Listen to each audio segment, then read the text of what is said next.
Hello, everyone.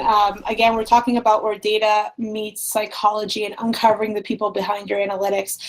One of the biggest things that you probably heard from Cassie, and I hope that you kind of write down and remember, is that when you get into a room and you start looking at data, sometimes we take little pieces of data here and there, and we try to create this whole story with it. And sometimes it can get, if we're not looking at everything kind of at the same time, we might find ourselves going down the wrong path. So I just wanted to kind of give you kind of an instructional on these are the different elements that you can look at to really look at the psychology or the person behind some of the data that you might be seeing in Google Analytics, but also really being able to measure the experience that users are having when they enter your site. So let's just get started. So instead of looking at the data mindset, I really want you guys to look at what I call the feels mindset. So you're gonna have to put your data hat, not necessarily off, but kind of aside, and really try to look at this from a more feeling mindset rather than a data mindset, even though we are going to be showing you data points that you can use. And why does this all matter? I don't know about you, but I've been in meetings where, let's say we're looking at a certain specific type of data. Let's say we're looking at someone says, hey, there's this new demographic, and it looks like people that are 50 to 60 years old are really jumping on our product and they're using it like crazy. Let's go and buy advertisement on Facebook just for this 50 to 60-year-old demographic, and let's put all our money towards it. And then when you take a step back, you actually realize that, okay, we're only looking at 2 weeks worth of data. Our company was actually at a conference that was mostly 50 to 60-year-olds, so maybe we're not exactly getting the biggest and best picture. So this is why it's really important not only to look at some of the things I'm going to show you, but also try to understand why maybe you're getting the results that you're getting. Where does it fit with your overall digital marketing plan and what your actual target audience that you thought was? And we can make some really educational decisions moving forward based on it. And ultimately, what I hope that you'll see is that data plus this feels mindset does equal growth. There's a reason why traditional marketing is still big. There's a reason why the Super Bowl ads from yesterday are still making tons of money and bringing traffic. It's because people still want to feel things, and we still have that emotional side to marketing. And sometimes especially in online marketing with all the data that we have right now, we can get so focused on that we forget that there are people behind the numbers.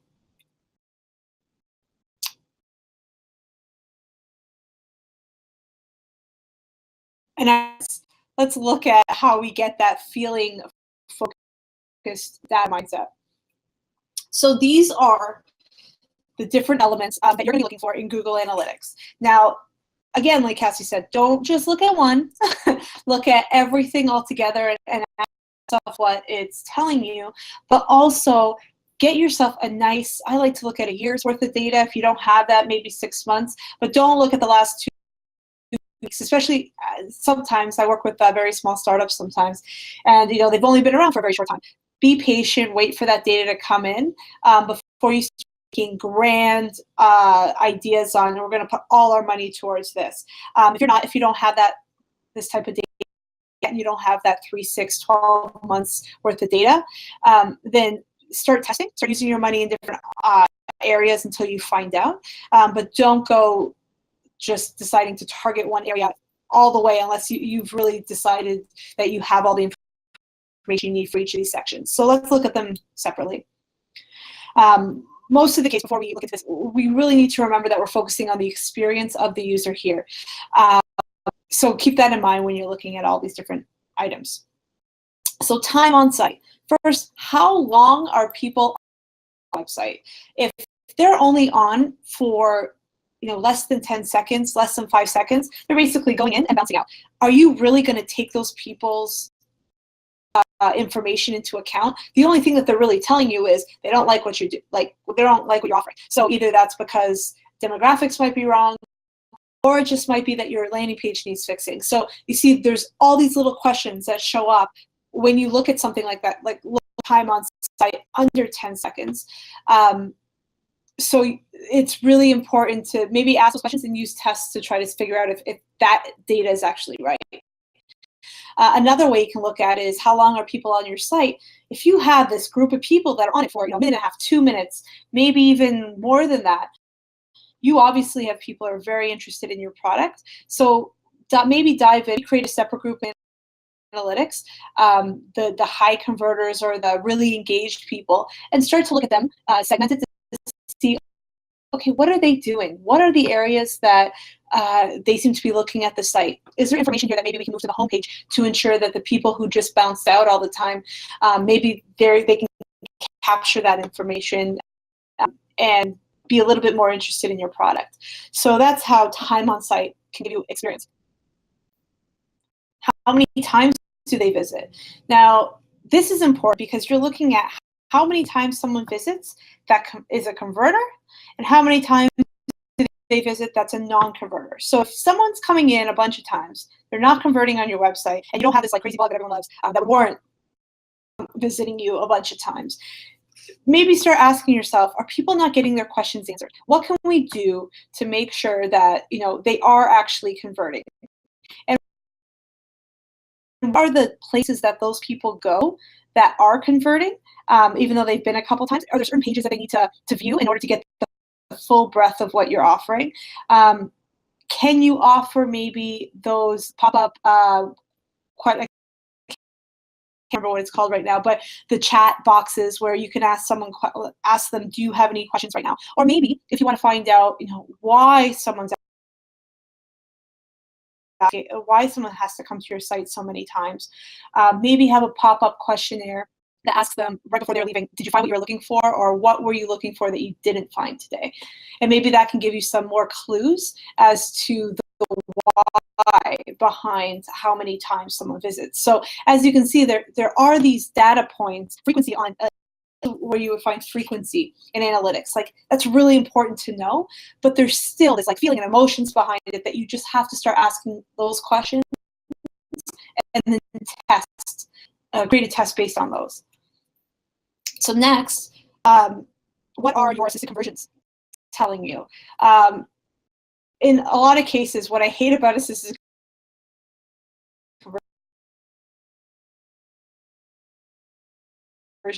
conversions, but this month they're looking at it, so it just kind of adds, it makes you seem like you're doing a little bit better than you actually are. So I tend to not use assisted conversions in that way, but I do think it's important to know, is it social media that's pushing someone to convert? Did someone come in on PPC but then come back on direct? This is really important because not only are you getting a little bit more information of, when they're coming into your site these 2, 3, 4 times, are they coming in from different sources? Are you getting them back because of a remarketing ad that you them that brings them back? Is it your social media presence that's so enticing that people keep saying, oh, maybe I do want to buy that thing?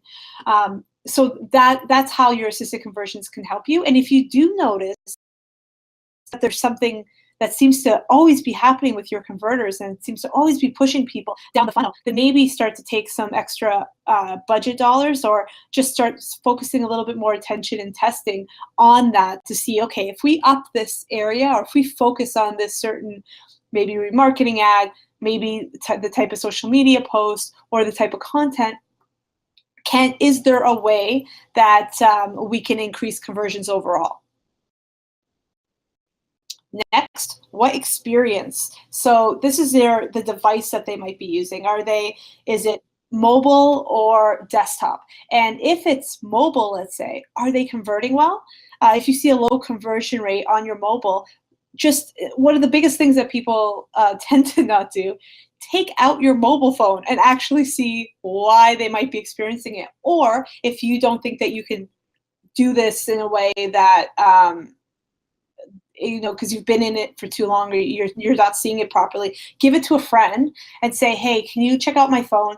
Can you go through this and try to buy something, or try to tell me what you're seeing, and do you understand what I do? Just getting that kind of user testing experience from it. Or check out your desktop, and maybe people just aren't going in desktop anymore as often, but really trying to understand the different experiences of your website and how each is converting. And more importantly, where are they from?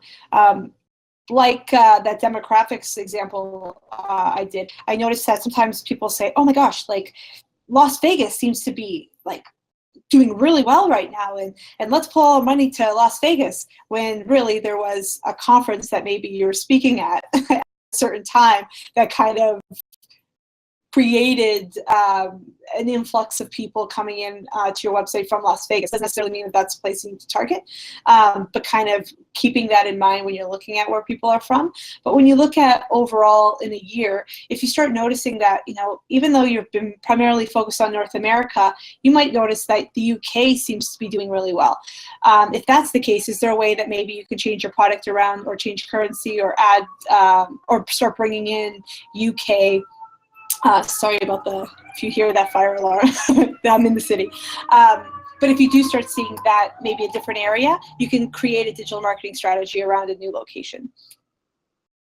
So here are the 5 different ways that you can use analytics data to really bring on growth. And again, I would maybe go through each separately over a year's or 6 months worth of data, and see the different things that you find out. And then after you do that, start asking those questions, and then maybe a new piece of paper, just say, okay, if this location seems to be really big, was there anything that we did there?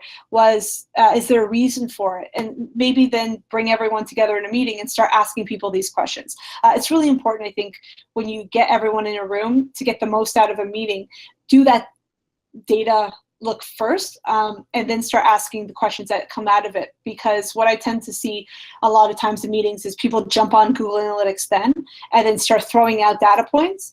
And I mean, you don't know where it's coming from. You don't know if it's actually valid, and it starts to convolute some of the ideas that could be happening in that meeting, because someone will jump on it and say, like, yeah, let's do that, and that's it. Like, you're now spending money on something that you probably shouldn't. So that's these are kind of great ways to start, and to start asking questions. But then you need to start looking at, okay, what's happening when you actually buy, and what's going on in your brain. And sometimes data can't give you that information. So one of the biggest areas that I think are awesome is user testing. And what I end up using is usertesting.com, but there are tons of different user testing platforms, I'm sure, out there. And what you're getting people to do is you're getting them to look at your website, maybe ask some questions like, what do we do? What's the first thing that you would do if you were trying to get more information about our site? Do you like the design? Where is the call to action? Ask them to go through the call to action. And then once they're done all those things, ask them to do the same with the competitor, because you can see how it compares. Even though it's a little bit skewed because they already know what you do, but they'll be able to start saying, okay, well, I like how you did this, but I understand more of what you do based on what your competitor is saying. So you get to maybe get 10 people to do it, 5 people on desktop, 5 people on mobile, and really get some information from users. And I don't know if this is going to work, so I'm going to need Alexandra's help to see if you guys hear it. If you don't, I'll just shut it off and send this through Twitter. But I'm going to play this, and this is kind of an excessive video about user testing. They actually get this girl to drink copious amounts of wine, and then ask her to go through a sneaker website to see what information or what she likes and what she dislikes. So if you can't hear it, just let me know, and I'll pause it. But here's this.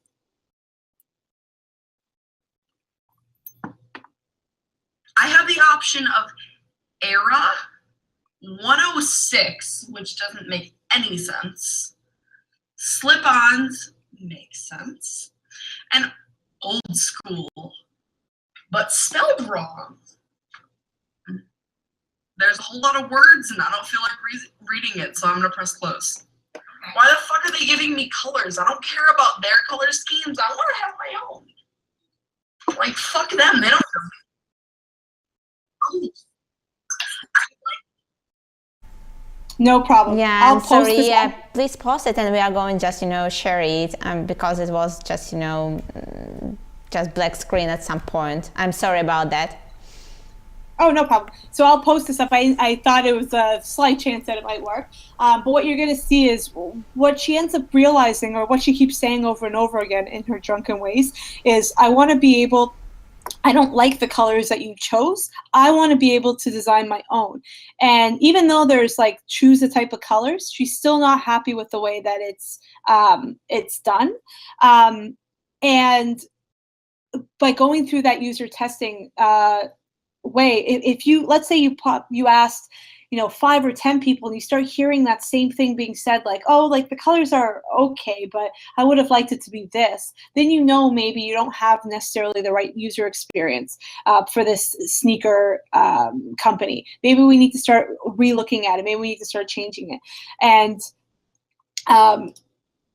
so that's what user testing is, and I think it's really important to start really getting an idea of how your website compares to your competitors, and also hearing the words. It's the qualitative data as opposed to the quantitative. Next is 5-second test. Now I'm going to kind of go through this really quickly with you so you can understand how it feels to go through a 5-second test. But basically, you'll show someone a website for 5 seconds, and they need to tell you whether or not, what the site is actually about. So let's go through one. I use 5secondtest.com to do this. So 1, 2. What was that for?